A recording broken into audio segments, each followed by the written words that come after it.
Este é um episódio especial sobre a jornada do herói. O que é a jornada do herói?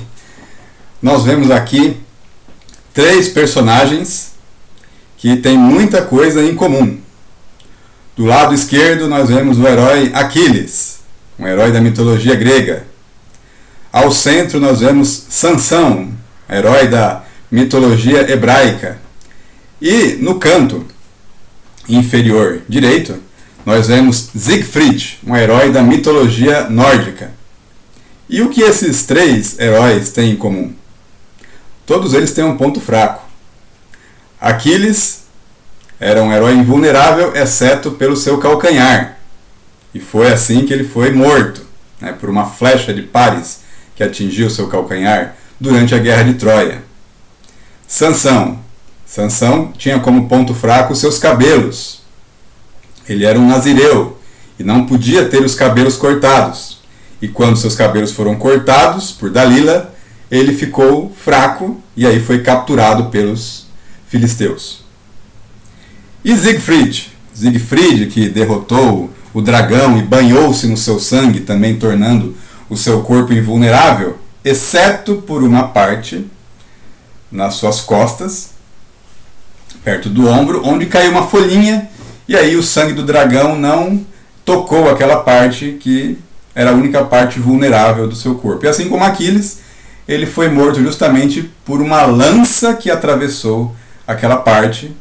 Ele foi atacado pelas costas em traição. Então nós vemos aqui heróis que são aparentemente invulneráveis, mas que todos têm um ponto fraco, e esse ponto fraco é explorado pelos seus inimigos.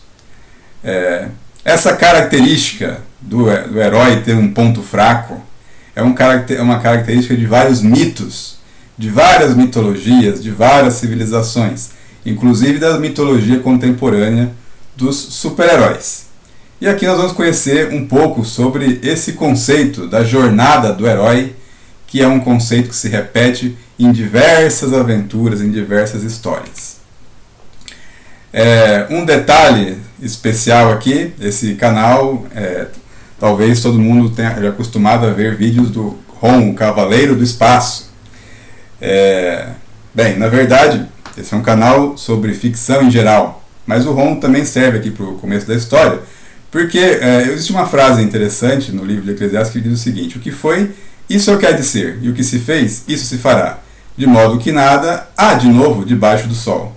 Essa frase mostra que as coisas, apesar dos tempos mudarem, de haver evolução, de transformações na sociedade, na tecnologia, algumas coisas se repetem. E a questão da cultura, a questão dos mitos é uma delas. Então, por exemplo, Ron, o Cavaleiro do Espaço, ele é um personagem que é baseado, é inspirado pela cavalaria, pelos cavaleiros da Idade Média e pelo mito, pela lenda dos seus conceitos de nobreza, que na verdade não eram tão nobres assim, ou pelo menos não eram tão nobres de espírito. Mas nós percebemos que essa questão da cavalaria, da nobreza, dos heróis de armadura, ela sempre é retomada, é resgatada. E assim acontece com vários outros mitos. Inclusive, numa das histórias do Ron, o Cavaleiro do Espaço, é até explorada essa ligação, quando o Ron acaba encontrando fantasmas de cavaleiros medievais da Inglaterra em um castelo abandonado. Bem, vamos falar sobre Joseph Campbell. Joseph Campbell foi um pesquisador estadunidense que, enquanto ele estava fazendo seu mestrado na Europa, ele acabou se interessando muito por mitologia. Ele até tentou prosseguir os seus estudos de doutorado nessa área, mas não conseguiu nenhum orientador que concordasse. Ele acabou então desistindo da sua carreira acadêmica formal e se dedicou de forma pessoal ao estudo dos mitos. Ele então teve uma vida dedicada ao mito, ao estudo e mapeamento das semelhanças que aparentemente existiam entre as mitologias das mais diversas culturas humanas. O Campbell, ele percebeu que havia padrões que se repetiam em várias histórias de várias civilizações e povos diferentes, havia personagens que pareciam ser muito parecidos. A história deles, assim como acontece com Aquiles, Sansão e Siegfried, havia muitas similaridades. E ele tentou encontrar, então, uma explicação para isso. Por que havia essa repetição? Por que havia essa semelhança? Ele é autor, entre outros livros, do livro O Herói de Mil Faces.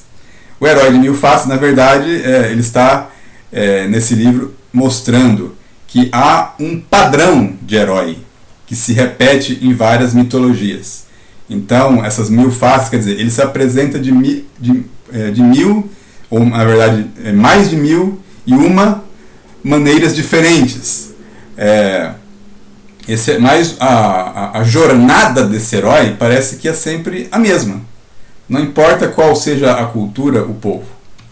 Então, o Campbell acabou criando um modelo que continha todas as características que ele observava que se repetiam em todas as mitologias, em todas as jornadas de heróis. E ele chamou esse conceito aí de um monomito. Então, na verdade, há um mito só, que ele assume várias faces. Ele se apresenta de várias maneiras, é claro, adaptado para cada cultura, para cada tempo. Mas existe uma jornada com etapas bem definidas que ocorrem para cada herói. Ele se inicia em um mundo comum, ele é chamado à aventura, recusa o chamado, encontra um mentor, atravessa um primeiro limiar, acaba num ventre de uma baleia, aproxima-se de uma caverna oculta, tem uma aprovação suprema, obtém uma recompensa, inicia um caminho de volta, tem um momento de ressurreição, retorna com o elixir, e isso se repete para o herói. Eventualmente, claro, a não ser que o herói ele acabe perecendo, né, no final da sua jornada, se essa história tiver continuidade, né, vamos pensar em séries em que o herói sempre tem novas aventuras, então essa jornada ela volta. O herói sempre ele retorna para um ponto inicial e recomeça a sua aventura. E nós vamos aqui ver um pouco dessas etapas da jornada do herói. O mundo comum, ou a Terra do Dia Perfeito, ela é o ponto de partida de todo herói. Então todo herói ele se encontra no início da sua jornada em um local em que as coisas parecem que estão perfeitas, ou pelo menos assim tudo o que ele precisa está ali, ou pelo menos do ponto de vista das outras pessoas que estão ao redor dele. Para ele não está. O herói ele tem uma certa insatisfação, ele deseja alguma coisa diferente, mas existem forças que prendem ele naquele lugar, naquela terra em que o dia parece perfeito. Aqui nós vemos uma imagem de Luke Skywalker, da série de filmes Star Wars, Guerra nas Estrelas, e o Luke se encontra assim no começo da sua aventura. Ele está lá em Tatooine, ele com seus tios, e vivendo ali como agricultor, e aquela vida que ele tem parece que é tudo que ele precisa, mas ele deseja sair dali, ele quer se tornar piloto, mas os tios não querem que ele vá embora, e ele fica ali também, né, ele acaba preso ali por causa dos tios dele, né, também, de certa forma, não querendo abandoná-los, né, eles falam que precisam dele, né, que ele não pode ir embora, né. Então a Terra do Dia Perfeito é aquela terra que ela, num primeiro momento, ela mantém o herói preso a ela.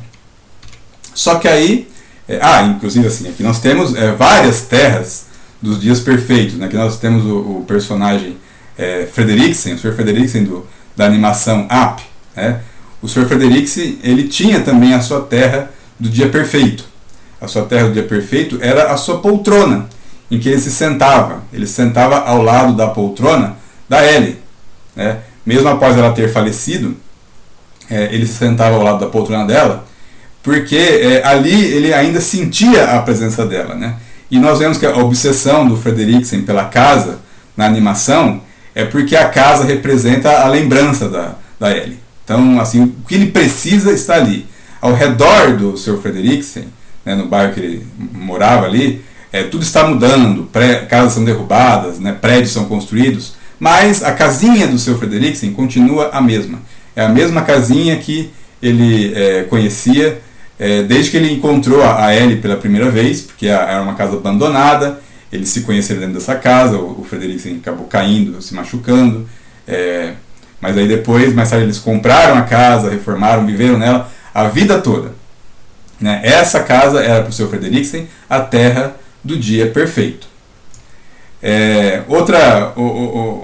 Outra história, né? O Nemo, né? Na verdade, o pai do Nemo, Marlin, né? Ele tinha uma terra do dia perfeito que eram os corais onde eles moravam e onde ele não queria sair, e não queria deixar o Nemo sair dali. Né? Nós temos que lembrar aqui que aconteceu uma tragédia com a família do Marlin, porque ele teve com a esposa vários filhotes, na verdade, assim, vários ovos, né? Os ovos acabaram não eclodindo porque eles foram atacados por uma barracuda, e foi aí que a mãe do Nemo morreu, e o Nemo foi o único sobrevivente da sua ninhada. Então o pai não queria de maneira alguma que o Nemo saísse dos corais, ele vivia ali escondido. Os corais eram para ele a terra do dia perfeito, era o local onde eles tinham que ficar, estava tudo bem ali, não precisavam sair dali, não precisavam mudar nada, não precisavam de ousadia, não precisavam de mudança. Mas aí acontece o chamado para a aventura. O chamado para a aventura é aquele evento que muda aquele estado das coisas, aquele estado de aparente segurança, tranquilidade, em que tudo está bem. Aparece alguém que vem fazer uma provocação. Aqui nós vemos o Gandalf encontrando Bilbo Bolseiro, o Hobbit, no condado. O Bilbo tem uma vida aparentemente tranquila, tem tudo que ele precisa, bastante sossegado, pode fumar o seu cachimbinho ali em frente à sua casa, diante de uma estradinha de pedras, né, no condado todo florido, todo lindo ali. E aí um dia aparece um mago que vem provocar o Bilbo para uma aventura. Ele quer chamar o Bilbo, sem o Bilbo saber, né, o Gandalf já tinha oferecido os serviços de ladrão do Bilbo para um grupo de anões, né, sem ter contado isso primeiro para o Bilbo. Mas ele aparece antes disso, dos anões, para chamar o Bilbo para uma aventura, a aventura na qual ele é convidado a ir até uma montanha onde um dragão mantém o tesouro roubado dos anões. Relacionando mais uma vez com a animação Up, nós vemos o seguinte, né? O seu Frederiksen, ele teve durante a maior parte da sua vida uma vida bastante simples e limitada, né? Mas quando ele era criança, ele teve um chamado para a aventura. O seu Frederiksen, ele gostava muito de assistir no cinema documentários, reportagens sobre um aventureiro que tinha um bordão, que é "A aventura está lá fora". Era um explorador de quem o Frederiksen gostava muito, ele admirava muito, e ele sempre terminava as suas apresentações falando isso: "A aventura está lá fora". E esse é uma síntese do chamado da aventura. Então a aventura, ela não está na terra do dia perfeito, ela não está ali onde tudo está tranquilo e sossegado, ela está do lado de fora, ela está em outro lugar, né? Então ele é chamado para sair dali. Assim como aconteceu com o seu Frederiksen, ele foi chamado no momento para sair da sua casinha, né? Ou melhor, ele levou a casinha para outro lugar, literalmente. Mas o Luke Skywalker também foi chamado para sair de Tatooine. O Nemo foi chamado para sair do coral. Esse é o momento em que todo o herói tem, inicialmente. Ele é chamado para sair daquele lugar, né? A Alice no País das Maravilhas, né? Antes de chegar no País das Maravilhas, a Alice teve um chamado, né? O chamado é o Coelho Branco. A Alice viu o Coelho Branco e foi atrás dele, e viu o Coelho Branco entrar numa toca debaixo de uma árvore.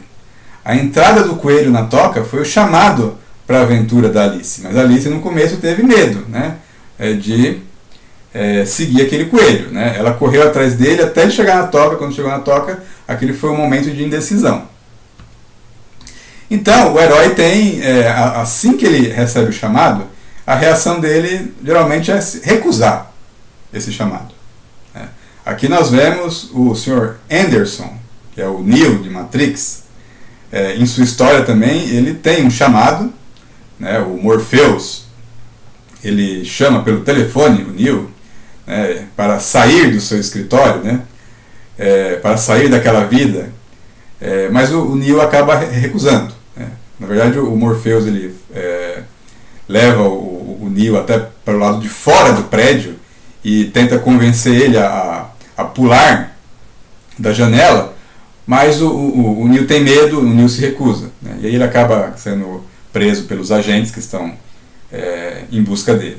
Então, o herói não aceita o chamado pela primeira vez. Nós vemos também na história do Avatar, a história de Aang, o último mestre do ar, o último dobrador do ar, que ele também recusou o chamado. Quando ele descobriu que ele era o novo Avatar, ele não aceitou. Por quê? Porque aquilo iria mudar a sua vida. Ele não iria mais poder viver da forma como ele vivia, né, no templo do ar, junto com os monges. Ele ia ter uma missão, ele ia ter uma responsabilidade, ele não queria aquilo. Então ele fugiu. Acabou no meio de uma tempestade, acabou congelado, né, por quase 100 anos, e aí a sua recusa ao chamado deixou o seu mundo sem um avatar, deixou o seu mundo sem um herói. Mais recentemente a gente tem a Rey da série Star Wars, que apareceu com o Despertar da Força. Ela também tem uma recusa do chamado. Ela é chamada para ser uma Jedi, né, para ser uma nova guerreira Jedi, mas ela não quer isso. Ela se recusa a isso até o final do filme, pelo menos, né? Então ela não aceita de prontidão aqueles poderes que ela possui e nem a responsabilidade que vem com eles. Uma parte da recusa do chamado, ela se refere à questão da responsabilidade. A pessoa vai ter que assumir uma responsabilidade que ela não quer. Assim como aconteceu também com o Homem-Aranha. O Homem-Aranha ganhou seus poderes e ele foi chamado a ter uma responsabilidade quando ele viu um bandido assaltar o local onde ele trabalhava. Mas ele se recusou a assumir aquela responsabilidade. E aí, né, mas depois da recusa do herói, acontece um encontro com um mentor, né, uma ajuda sobrenatural que faz o herói mudar de ideia, né. No caso do Luke Skywalker, ele encontra Obi-Wan Kenobi, um mestre Jedi, que acaba convencendo o Luke a se tornar um Jedi. Na verdade, não é só pelas palavras do Obi-Wan que o Luke resolve aceitar ser um Jedi. Acontece uma tragédia também. A tragédia também acompanha os heróis. Os tios do Luke são mortos pelos soldados do Império. O Luke só escapa porque ele foi atrás do Obi-Wan. Quando ele volta para sua casa está toda destruída. E aí essa destruição acaba encerrando aquela ligação que ele tinha com aquela terra do dia perfeito. Assim também como aconteceu com o Homem-Aranha, a tragédia, né? O Tio Ben, né? O Tio Ben morreu assassinado por um bandido que o Homem-Aranha poderia ter detido, mas não deteve. Na série Matrix, nós temos também aqui um outro mentor, né? O Morpheus é o mentor do Neo. O mentor é aquele que, de certa forma, provoca o herói para que ele mude de ideia, para que ele aceite o chamado da aventura. E é isso que o Morpheus faz durante todo o primeiro filme da série Matrix. Ele fica provocando o Neo, ele quer despertar o herói que há dentro dele. Nós vemos isso também na trilogia Batman do Christopher Nolan, no primeiro filme, Batman Begins. O Batman tem um mentor que ele não sabe, na verdade, que é Ra's al Ghul, Mas esse mentor é o que ensina ele, provoca ele, é o que transforma ele no Batman. Não, ele não faz isso sozinho, porque é claro que existe um elemento sobrenatural. A caverna onde ele cai quando é criança, os morcegos, quando ele volta a Gotham City também, ele reencontra a caverna e reencontra os morcegos. Então existe aqui um mentor, alguém que treina, alguém que ensina, e também há uma ajuda sobrenatural que acaba combinada com esse encontro com o mentor. E aí o herói decide. Ele decide que ele vai deixar a Terra do Dia Perfeito, esse encontro com o mentor, a ajuda sobrenatural, faz com que ele cruze o primeiro limiar. O que quer dizer isso? Ele sai da Terra do Dia Perfeito. Ele resolve mudar de vida, ele resolve abandonar aquele estado de coisa em que ele vivia, ele resolve ter ousadia, ele resolve se arriscar. Então ele cruza o primeiro limiar. No caso do Bilbo Bolseiro, o Hobbit, ele resolve sair do condado. Então ele faz a sua mochilinha e ele vai atrás dos anões, vai atrás do mago Gandalf. Aqui nós vemos a imagem do caso do Bruce Wayne, que está indo procurar um mosteiro onde o Ra's al Ghul e a Liga das Sombras habita, o esconderijo da Liga das Sombras no Himalaia. Depois ele deixar Gotham City, ao ver que ele não conseguiria justiça da forma como ela existia na cidade. Ela via que até os juízes de Gotham City eram corruptos e que o assassinato dos seus pais ia ficar impune. Ele acabou assistindo o julgamento do bandido que assassinou seus pais nessa história, e ele foi eliminado para não delatar aqueles que o haviam contratado. Isso na história do filme, porque há versões diferentes também nos quadrinhos e outros filmes. E aí ele resolve cruzar o limiar, deixando Gotham City, embarcando num navio. Na verdade é uma jornada de 7 anos que ele tem pelo mundo, em que ele vai treinar com as mais diversas pessoas, aprendendo os mais diversos tipos de luta, mas ele não está satisfeito. Ele quer se tornar o lutador perfeito. E aí ele tem que cruzar um limiar. O limiar é alcançar o alto dessa montanha.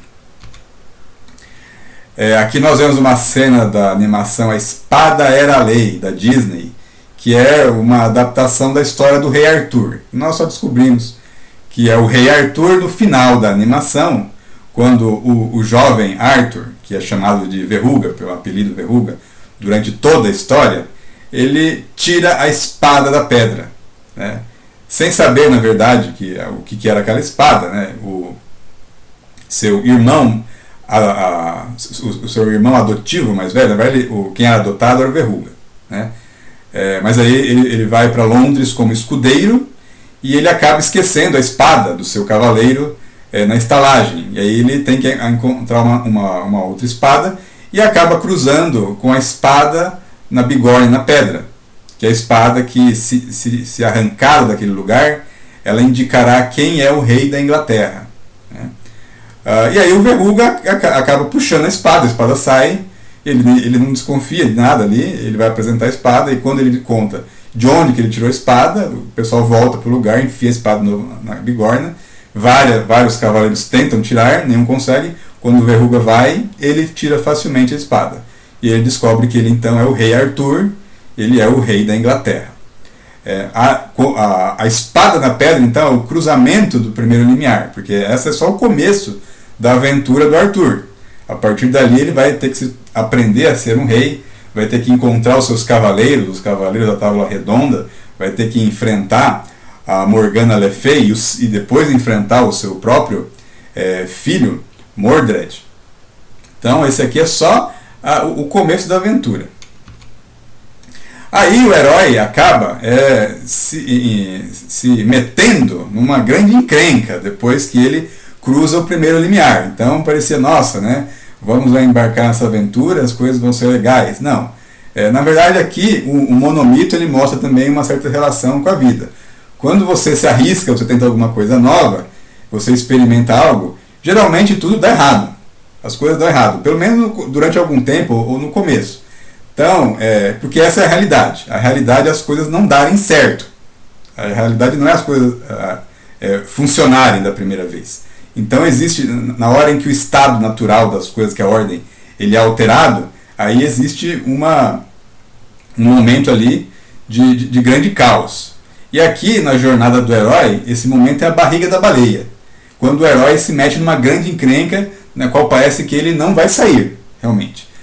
E aqui nós temos talvez uma imagem literal da barriga da baleia, na história do Pinóquio. Então, o Pinóquio teve o seu chamado para a aventura, né? Ele recusou o seu chamado, porque ele deveria ser um menino comportado, um menino educado, um menino obediente, né? Ou pelo menos tentar ser um boneco de madeira obediente, educado, para poder se tornar depois um menino de verdade, né? Mas ele recusou o seu chamado para a aventura. E aí se meteu em vários problemas, né? Mas sempre conseguiu se livrar com a ajuda de amigos. Mas o seu pai, o Gepeto, acabou indo atrás dele e ele foi engolido por uma baleia. Foi engolido literalmente por uma baleia.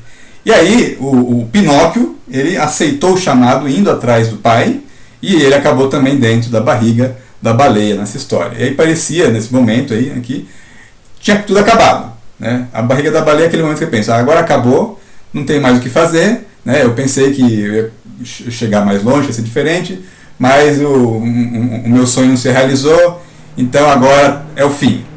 Aparentemente é isso que acontece na fase da barriga da baleia. Aí tem outro momento literal também, aqui no caso na mitologia hebraica, a história do profeta Jonas, o profeta que fugiu, né? Quando Deus, não que os outros profetas também aceitassem na primeira vez qualquer ordem divina, né? Mas no caso de Jonas, esse foi aquele que teve a reação talvez mais a reação mais radical dos profetas, que foi simplesmente sair correndo, né? O Jonas tentou escapar de Deus, é uma coisa até meio esquisita, né? Pensar escapar de um ser que é onipresente.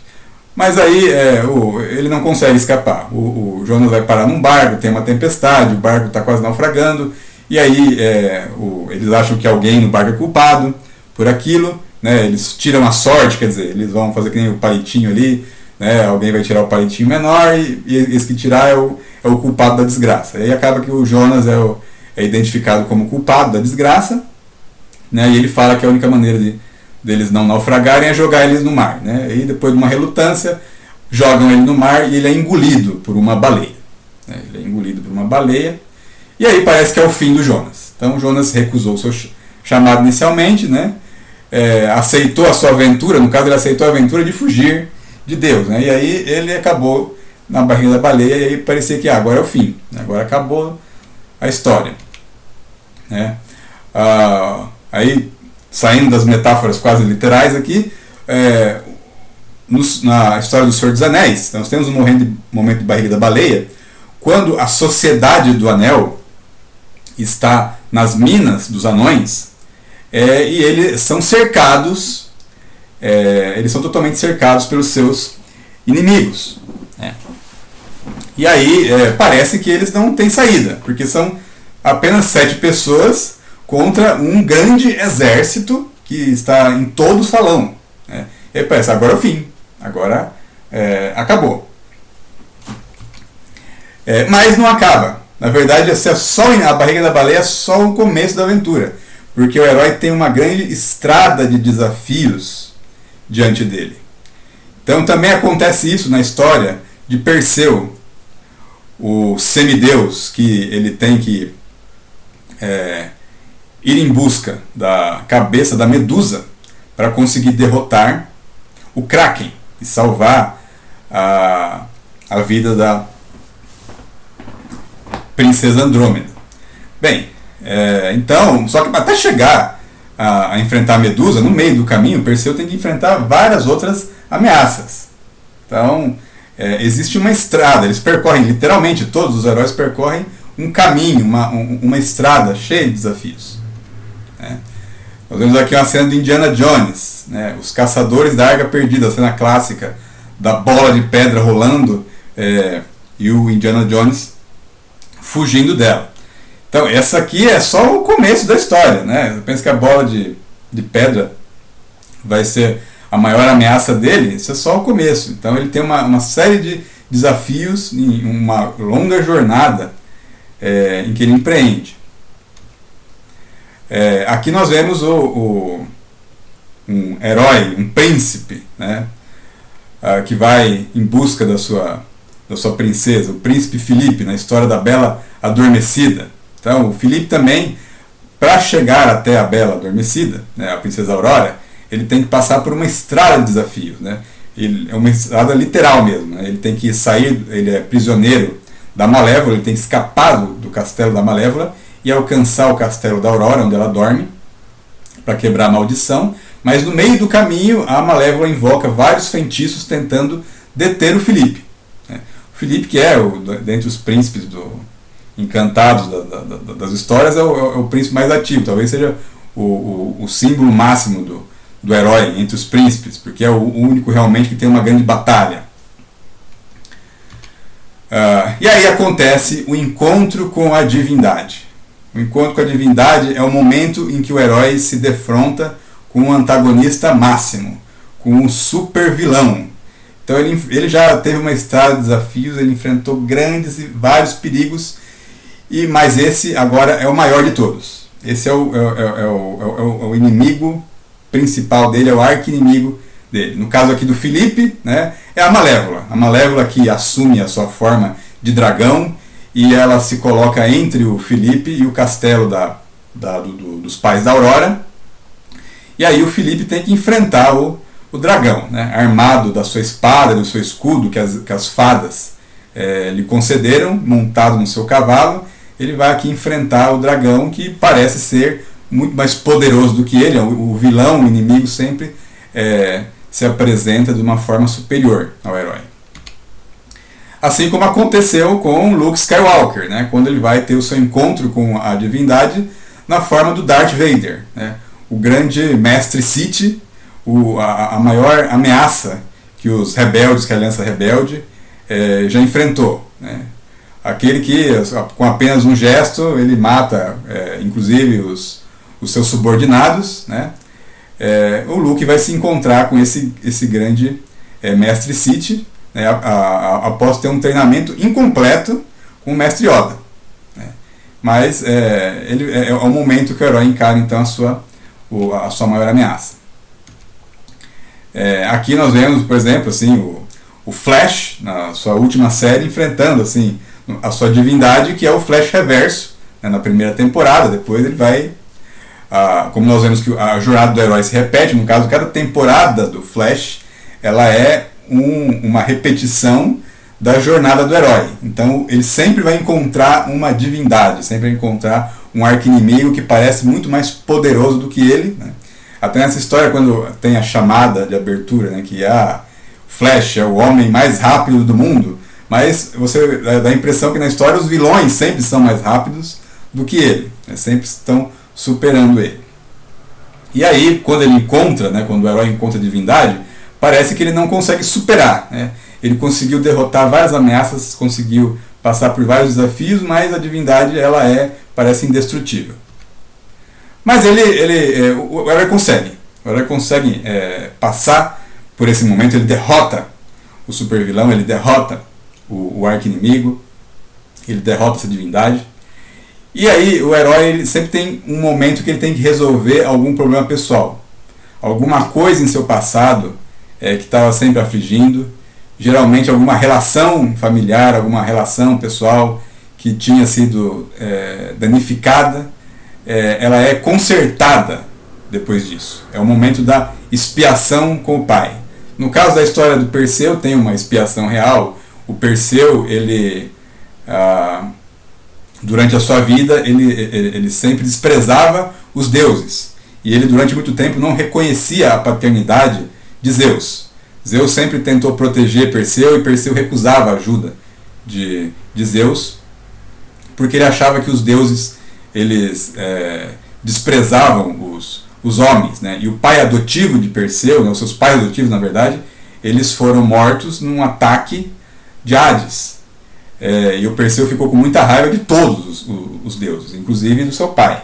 Mas depois ele acaba se entendendo com ele. Então tem um momento assim que alguma relação que estava destruída, ela acaba sendo refeita. Um perdão é concedido. Nós vemos também na história do Indiana Jones. O Indiana Jones tem um problema sério com seu pai, desde que ele era adolescente.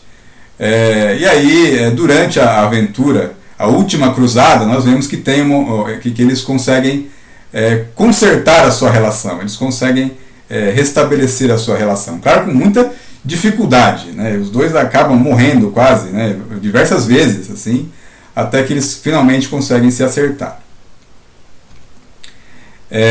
E isso acontece também, né, com o Luke Skywalker, né? A gente repete aqui. O Luke Skywalker não está aqui por acaso, né? Porque uma das grandes influências que o trabalho do Campbell teve foi justamente a criação de Star Wars. George Lucas declarou isso claramente. Inclusive ele convidou o Campbell, né, para dar uma entrevista no seu rancho, o Rancho Skywalker, né? E dessa entrevista acabou nascendo um outro livro do Campbell, que é O Poder do Mito. Então Star Wars bebeu na fonte direta das ideias do Campbell sobre a jornada do herói. E o Luke também tem um momento de expiação com o pai, né? Ele primeiro descobre que o Darth Vader é seu pai. Ele pensava que o Darth Vader tinha matado seu pai. Ele descobre que o cara que ele pensava que era o assassino do pai é o seu pai, né? E aí ele não aceita aquilo, né? Mas depois ele acaba numa missão de resgate do seu pai. Ele vê, esse vilão um dia foi um herói, esse homem pode ter redenção. E realmente tem, né? Que na trilogia original, quem derrota o Imperador Palpatine não é o Luke Skywalker, é o Darth Vader, que inclusive tem uma mão, né? O Darth Vader que pega o Imperador, ele salva o Luke e ele lança o Imperador num poço dentro da Estrela da Morte, né? Então, na verdade, quem é o herói do Retorno do Jedi, o último episódio da trilogia original, é o Darth Vader, que aí ele se redime, ele morre como um herói, né? Ele morre na Estrela da Morte, mas ele morre como um herói. E aí o Luke e o pai, finalmente, eles consertam a sua relação. Depois que esse conserto de relacionamentos, é que o herói ele consegue a sua recompensa definitiva. Ele encontra o tesouro que faz parte da sua jornada. Ele encontra algum amuleto, alguma coisa que representa ali a sua vitória, né? Que pode ser, na verdade, tanto um objeto quanto uma pessoa, né? No caso do Felipe, a sua recompensa definitiva era a Aurora.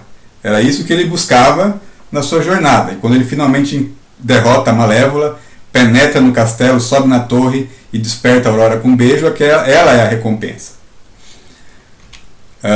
Então a recompensa definitiva pode ser uma visão, né? No caso da pessoa que ela sobe no alto do morro só para poder ter a vista da paisagem, né? Essa é a recompensa definitiva. Cheguei aqui, né, ao fim da minha jornada, aparentemente, né? Tá? Eu obtive a minha recompensa, então consegui o que eu queria, consegui o que eu buscava. E aí o herói vive aquele momento da recusa do retorno. Nossa, agora eu consegui a minha recompensa, eu não quero sair dali, né? E aí é aquele momento das histórias, né? E assim eles viveram felizes para sempre, ao fim, né? É isso que o herói deseja, que eu quero que acabe aqui, né? Eu quero que esse momento seja congelado, porque agora as coisas estão bem, agora eu estou feliz, é tudo que eu preciso, né? Isso não tem que mudar, né? Ele não quer mais novas aventuras, então ele se recusa a voltar para o início da sua jornada, né? Vamos pensar aqui no Lanterna Verde, né? O Lanterna Verde que recebe um anel super poderoso que pode projetar qualquer objeto que a sua mente imagine, consegue protegê-lo do espaço, é um tradutor universal, e ele pode levá-lo rapidamente por dobra espacial para qualquer recanto do universo, porque ele vai querer voltar para a Terra. Ali ele tem a sua recompensa definitiva, ele tem todo o universo à sua disposição. Tem uma história que é muito utilizada por coaches, né, e pessoal também de administração, que é a história do livro Quem Mexeu no Meu Queijo, né? Quem Mexeu no Meu Queijo tem uma história de dois ratinhos que encontram um depósito cheio de queijo. E aí um deles não quer sair dali, porque ele fala, aqui tem todo o queijo que a gente precisa, né, a gente não precisa sair daqui. E o outro ratinho fala, não, esse queijo vai acabar um dia, a gente tem que encontrar um outro lugar com queijo, né, a gente não pode parar de procurar. Mas um dos ratinhos não, ele fala, eu não vou sair daqui. Eu não vou sair daqui, e é claro que o queijo uma hora acaba, né, porque você vai comendo o queijo e não repõe, uma hora ele acaba, aí o ratinho pega, um dia chega, um dia o ratinho ele percebe que não tem mais nenhum queijo e aí pergunta, quem mexeu no meu queijo, né? Na verdade foi ele mesmo, né? Porque ele se recusou a retornar, ele se recusou a prosseguir a sua jornada, porque as coisas elas acabam, né, e você tem que começar de novo.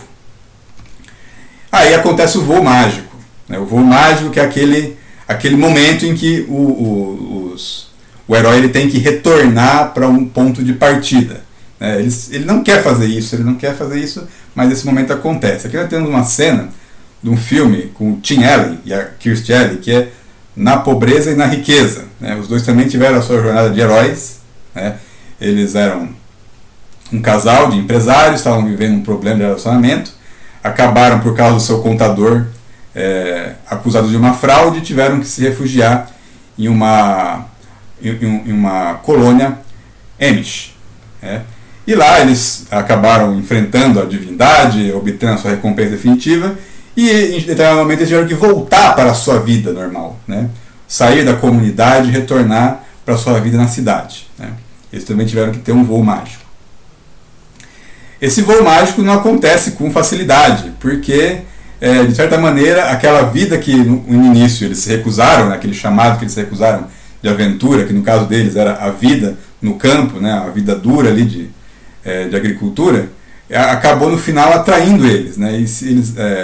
Foi um grande desafio, mas eles acabaram restabelecendo o seu relacionamento enquanto estavam lá na comunidade. Eles viveram o momento da expiação com o pai aqui, ao restabelecer seu relacionamento, e obtiveram a sua recompensa definitiva, que na verdade descobri que havia uma vida que eles poderiam ter que não era aquela que eles tinham na cidade.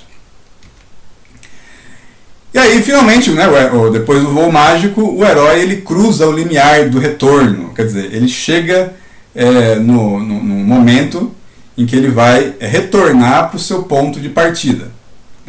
Retornar para aquelas coisas que ele deixou quando ele iniciou a aventura.